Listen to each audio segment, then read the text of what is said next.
क्या 2024 की चुनावी जंग में इस बार युवा वोटर अहम रोल निभाने वाले हैं? ये सवाल इसलिए उठा क्योंकि बीजेपी और कांग्रेस दोनों ही पार्टियां नौजवान वोटर्स को लुभाने में जी जान से लगे हैं। आज प्रधानमंत्री नरेंद्र मोदी ने अपने 2 कार्यक्रमों में युवाओं की बात भी की। रोजगार को लेकर उनकी चिंता का जिक्र किया। ये समझाया कि युवाओं को नौकरी और रोजगार मुहैया कराने के लिए उनकी सरकार क्या कुछ कर रही है। वहीं कांग्रेस भी फर्स्ट टाइम वोटर्स को लुभाने के लिए पहला वोट कांग्रेस को कैंपेन चला रही है। आखिर युवा वोटर इतना अहम क्यों हो गया है? क्या देश के नौजवान सरकार बनाने और बिगाड़ने की ताकत रखते हैं? इन सवालों के जवाब के लिए देखिए हमारी एक खास रिपोर्ट। बीजेपी तब होगी और मजबूत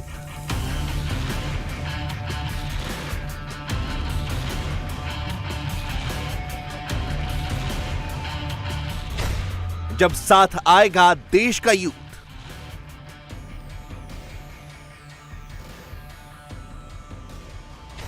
देश का यूथ और बीजेपी का बूथ।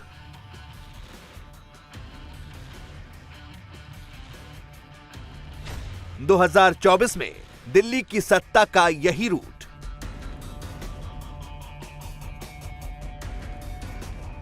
प्रधानमंत्री मोदी आज 2 कार्यक्रमों में युवाओं से जुड़े और दोनों ही प्रोग्राम्स में मोदी की स्पीच का सब टेक्स्ट यही था कि अगर 2024 के चुनाव में बीजेपी को और मजबूत करना है, बीजेपी को पिछली बार मिली 303 सीटों के आंकड़े के पार जाना है, तो युवाओं को पूरी मजबूती के साथ बीजेपी से जोड़ना होगा।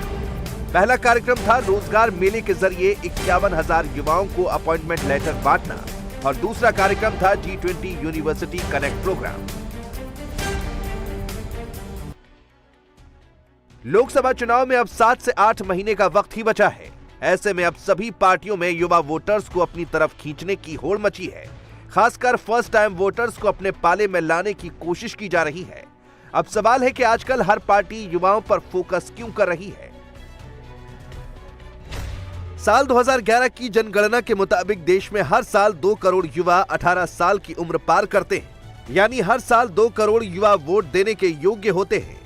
इनका मतलब यह हुआ कि 2 लोकसभा चुनावों के बीच यानी 5 साल में 10 करोड़ ऐसे नए मतदाता तैयार हो जाते हैं जो संसदीय चुनाव में वोट डाल सकते हैं। ये संख्या कितनी बड़ी है, इसका अंदाजा इसी बात से लगाया जा सकता है कि 2019 के लोकसभा चुनाव में कांग्रेस को 12 करोड़ वोट मिले थे। यानी 2019 के लोकसभा चुनाव में जितने वोटरों ने कांग्रेस को वोट दिया, करीब उतने ही नए मतदाता पिछले 5 साल में वोट डालने की योग्यता हासिल कर चुके हैं। जाहिर है 5 साल में जो 10 करोड़ नए युवा वोटिंग करने का अधिकार हासिल कर चुके हैं, वो अगर किसी पार्टी का सपोर्ट करें तो उसकी सीटों में जबरदस्त इजाफा हो सकता है।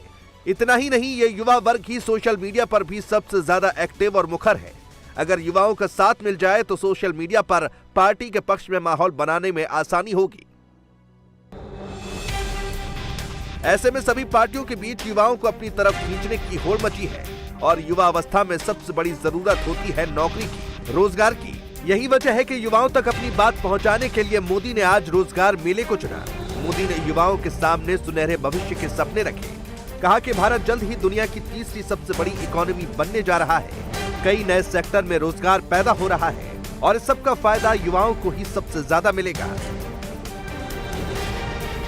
नए नए सेक्टर्स का विस्तार हो रहा है।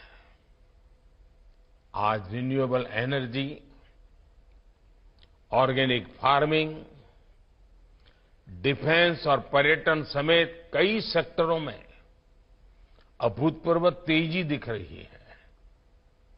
मोबाइल फोन से एयरक्राफ्ट कैरियर तक, कोरोना वैक्सीन से फाइटर जेट्स तक, भारत के आत्मनिर्भर अभियान की ताकत सबके सामने है। ऐसा माना जा रहा है कि 2025 तक अकेले भारत की स्पेस इकोनॉमी ही 60,000 करोड़ से बड़ी हो जाएगी। यानी आज देश के युवाओं के लिए लगातार नए नए अवसर बन रहे हैं, रोजगार की नई संभावनाएं बन रही है। साथियों, आजादी के अमृत काल में अगले 25 साल जितने अहम है उतना ही आपका अगले 25 साल का कैरियर अहम है। आपको टीम वर्क को सर्वोच्च प्राथमिकता देनी है। ऐसा नहीं है कि देश की युवा शक्ति को प्रधानमंत्री मोदी ने पहली बार पहचाना हो। 2014 और 2019 के लोकसभा चुनाव में मोदी की जीत में युवा वोटरों की, फर्स्ट टाइम वोटरों की अहम भूमिका रही। 2014 में जो युवा 18 साल का यानी वोट डालने योग्य हुआ, उसने यूपीए सरकार के दौरान हुआ कॉमनवेल्थ खेल घोटाला देखा, मनमोहन सरकार के खिलाफ अन्ना आंदोलन देखा। ऐसे में स्वाभाविक तौर पर इस युवा की पहली पसंद मोदी ही बने। 2019 में बीजेपी ने फर्स्ट टाइम वोटर्स को लुभाने के लिए पहला वोट मोदी को कैंपेन चलाया और उसे इसका फायदा भी मिला। युवाओं ने मोदी को वोट दिया तो मोदी ने भी रिटर्न गिफ्ट देने की कोशिश की। मोदी सरकार ने युवाओं को रोजगार देने के लिए, उनके अंदर एंटरप्रेन्योरशिप को बढ़ावा देने के लिए कई योजनाएं चलाई। मोदी ने आज युवाओं को थिंक बिग का मंत्र दिया और कहा कि वो बड़ा सोचेंगे तो कामयाबी भी बड़ी मिलेगी। युवा वहीं पर आगे बढ़ते हैं जहां ऑप्टिमिज्म, अपॉर्चुनिटीज और ओपननेस होती है। जिस तरीके से आज भारत आगे बढ़ रहा है, उसमें आपके उड़ने के लिए पूरा आसमान खुला है। दोस्तों, मैं आपसे यही कहूंगा, बड़ा सोचें, थिंक बिग। ऐसा कुछ नहीं है जिसे आप हासिल नहीं कर सकते हैं। ऐसी कोई उपलब्धि नहीं है जिसे हासिल करने में देश आपका साथ नहीं देगा। आप किसी भी अवसर को मामूली ना समझें, बल्कि उस अवसर को एक नया बेंचमार्क बनाने के बारे में सोचें। मोदी सरकार से पहले रोजगार का मतलब नौकरी ही होता था, या तो सरकारी नौकरी या फिर किसी बड़ी प्राइवेट लिमिटेड कंपनी में नौकरी।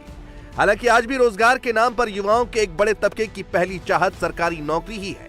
मोदी सरकार के कामकाज को लेकर पिछले कुछ वक्त में जो भी सर्वे हुए हैं, उनमें जिन दो मुद्दों पर सरकार से कुछ और ज्यादा करने की मांग की गई है, उनमें आमतौर पर पहले नंबर पर महंगाई और दूसरे नंबर पर रोजगार ही रहता था।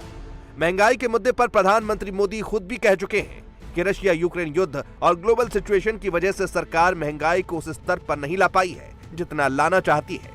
इसी तरह रोजगार को लेकर भी विपक्ष हमेशा ये सवाल उठाता है कि चुनाव से पहले मोदी सरकार ने 2 करोड़ रोजगार हर साल देने का वादा किया था, उसका क्या हुआ? सरकार को भी इस बात का एहसास है कि रोजगार को लेकर युवाओं में कुछ बेचैनी है। यही वजह है कि आज मोदी ने कहा कि उनकी सरकार ने जब से रोजगार मेले की शुरुआत की है, तब से 6 लाख से ज्यादा युवाओं को नौकरी दी जा चुकी है। रोजगार मेला लगाकर बीते 30 दिन में 1 लाख से ज्यादा नौजवानों को केंद्र सरकार में गवर्नमेंट जॉब दी गई है। जब से ये कार्यक्रम शुरू हुआ है, 6 लाख से ज्यादा युवक युवतियों को नियुक्ति पत्र दिए गए हैं। मध्य प्रदेश में ही रिन्यूएबल एनर्जी, आईटी पार्क, एक मेगा इंडस्ट्रियल पार्क और 6 नए औद्योगिक क्षेत्रों पर काम शुरू हुआ है। ये जितने भी काम मैंने गिनाए हैं, इनका सीधा संबंध युवाओं की स्किल से है, युवाओं के लिए जॉब क्रिएशन से है। लेकिन युवाओं को सरकारी नौकरी दिलाने के साथ साथ प्रधानमंत्री मोदी का जोर इस बात पर भी है कि देश का युवा सिर्फ नौकरी करने वाला ही ना बने, बल्कि वो नौकरी देने वाला भी बने। इसलिए सरकार ने युवाओं को उद्यमी बनाने के लिए कई योजनाएं भी चला रखी हैं। इनमें skill India, make in India, digital India, startup India, fit India, Beti Bachao Beti Padhao जैसी योजनाएं शामिल हैं। इतना ही नहीं, ज्यादा से ज्यादा लोगों को क्वालिटी एजुकेशन मिले, इसके लिए आईआईटी, आईआईएम और एम्स की संख्या भी बढ़ाई गई है। नेशनल अप्रेंटिसशिप प्रमोशन स्कीम के तहत युवाओं को रोजगार दिलाया जा रहा है। आज मोदी ने ये बात भी कही कि 2014 से पहले देश में सिर्फ 100 स्टार्टअप थे, जिनकी संख्या बढ़कर 1 लाख से ज्यादा हो गई। आप जैसे युवाओं के लिए फॉर्मल जॉब्स के मौके भारत में लगातार बढ़ रहे हैं। 2014 से पहले हमारे देश में 100 से भी कम स्टार्टअप्स थे। कितने? मैं इसलिए बुला रहा हूं क्योंकि क्लास में हम लोग ऐसे ही पढ़ते हैं ना। कितने स्टार्टअप 2014 के पहले? कितने? आज इनकी संख्या 1 लाख को भी पार कर गई है।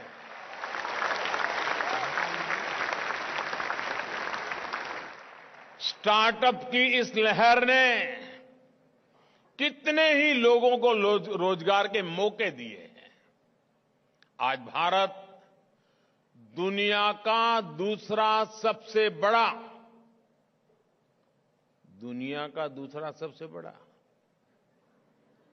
मोबाइल मैन्युफैक्चरर बन गया है। हम मोबाइल फोन्स के इंपोर्टर से आज एक्सपोर्टर बन गए हैं। इसके कारण भी बड़ी संख्या में नौकरियों के अवसर बने हैं। भारत माता की, बजरंग बली की। बीजेपी अब युवा वोटरों पर इतना ज्यादा ध्यान इसलिए भी दे रही है क्योंकि कांग्रेस ने भी फर्स्ट टाइम वोटर्स को लुभाने के लिए पहला वोट कांग्रेस को कैंपेन शुरू की है। इसकी शुरुआत कर्नाटक से की गई और अब नजर 2024 के लोकसभा चुनाव पर है। एक अनुमान के मुताबिक भारत में 18 से 25 आयु वर्ग के करीब 17.5 करोड़ वोटर हैं। 2019 के लोकसभा चुनाव में बीजेपी को इस युवा वोटर्स में से 41% का वोट मिला, जबकि कांग्रेस को सिर्फ 24% युवाओं ने ही वोट किया। लेकिन कुछ महीने पहले कर्नाटक विधानसभा के लिए हुए चुनाव में 42% युवाओं की पसंद कांग्रेस बनी, जबकि 40% ने बीजेपी का साथ दिया। ये अंतर बहुत ज्यादा नहीं है, लेकिन 2019 के बाद ऐसा पहली बार हुआ कि कांग्रेस को किसी राज्य में युवाओं का बीजेपी से ज्यादा समर्थन हासिल हुआ। यही वजह है कि कांग्रेस अब इस सफलता को देशव्यापी स्तर पर दोहराना चाहती है, लेकिन बीजेपी दावा कर रही है कि देश का युवा कांग्रेस सरकार के घोटालों और बेरोजगारी को भूला नहीं है। जैसा कि आपको ज्ञात है, कांग्रेस ने यूपीए के कार्यकाल में पूरी की पूरी सरकारी व्यवस्था में 6 लाख से भी कम नौकरियां दी गईं। आज प्रधानमंत्री मोदी जी के शुभ हस्तों द्वारा 9 लाख से भी ज़्यादा सरकारी नौकरियों में भर्ती संभव हो पाई है। प्रधानमंत्री जी का संकल्प है कि 10 लाख तक इस नंबर को हम लोग लेकर जाएंगे। बीजेपी और कांग्रेस के रुख से जाहिर है कि दोनों ही पार्टियां युवाओं को किसी भी कीमत पर अपने पाले में करना चाहती हैं। अब देखना है अगले साल चुनाव में देश का युवा किस पार्टी को वोट देता है और किस पार्टी को चोट। इंडिया टीवी हर वक्त हर जगह डाउनलोड करने के लिए सर्च करें India TV news Google play store या ऐप स्टोर पर।